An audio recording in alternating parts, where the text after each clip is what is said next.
But అయితే ఇప్పుడు మీరు చాలా చెప్పండి పెద్ద సాయి విషయం గురించి. ఒప్పుకున్నారు, Yes. చాలా పెద్ద విషయం ఒప్పుకున్నారు, నోట్ చేయండి. It's a very great thing. But actual నిజం చెప్పాలంటే సార్ అన్న ఒక మాటకి నన్ను చూసిన వాళ్ళు కోపడతారేమో అన్నారు కదా, యాక్చువల్లీ కాదు. ఒకటి ఈధర్ సంతోషపడతారు, ఎందుకంటే నేను నా లైఫ్లో ఎలా ఉన్నాను, స్క్రీన్లో నన్ను మా రిలేషన్షిప్ నేను చూస్తున్నాను, ఐ డిడ్ సంథింగ్ గ్రేట్ అన్నది ఒక సాటిస్ఫాక్షన్ ఉంటుంది.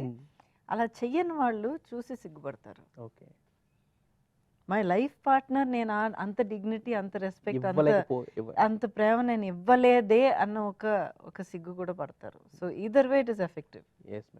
దీని మీద సారీ దీని మీద ఒక అద్భుతమైన సీనే ఉంది ఇందులో. సోషల్ మీడియాలో ఉంటారు కదా అవి ఎవరో కోర్టులు అవి. అవును సార్.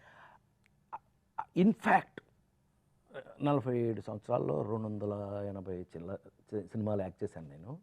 బహుశా that is something special scene for me. మన కదా నువ్వు కూడా అన్నావు అన్నమాట చాలాసార్లు. అది ఆ సీన్ మేమిద్దరం స్పెషల్గా ఫీల్ అయ్యాం. ఎంత అటాచ్మెంట్ ఉన్న ఒక వైఫ్ అండ్ హస్బెండ్ మధ్యలో ఇన్ని లోపల మనసులో ఇన్ని ఉంటాయి, బయటికి ఇన్ని చెప్తామా. మీరు ప్రేమించేస్తారండి నాకు తెలుసా. కాదు సార్, ఎందుకంటే 40 years ఆఫ్ ఇండస్ట్రీ లైఫ్ ఉన్న మీరు ఒక సీన్ గురించి మాకు ఇలాంటి సీన్ 40 ఏళ్ళలో ఫస్ట్ టైం అంటుంటేనే మాకు అర్థం అవుతుంది ఆ సీన్లో ఎంత డెప్త్ ఉంది, ఎలా చూపించబోతున్నారు అనేది. We are eagerly waiting for that also యాక్చువల్గా. అయితే ఈ సినిమా గురించి మాట్లాడండి సార్. 5 songs ఉన్నాయి, 5 కూడా ఫీమేల్ లిరిసిస్టులతో రాయించారు. అది మా రాజుగారి టాలెంట్.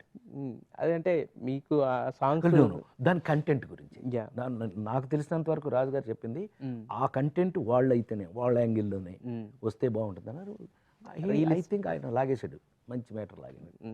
ఆయన అందరి దగ్గర నుంచి అలాగే లాగుతూ ఉంటారు కనపడ్డ పైకి, అస్సలు కనపడరు, చూడటానికి చాలా సాఫ్ట్ గా కనిపిస్తాడు. నమ్మకండి, వెరీ డేంజరస్. డేంజరస్ అంటే దొంగ, పని లాక్కునే దొంగ. సెట్ లో కనిపించినా కూడా ఏంటి ఎవరో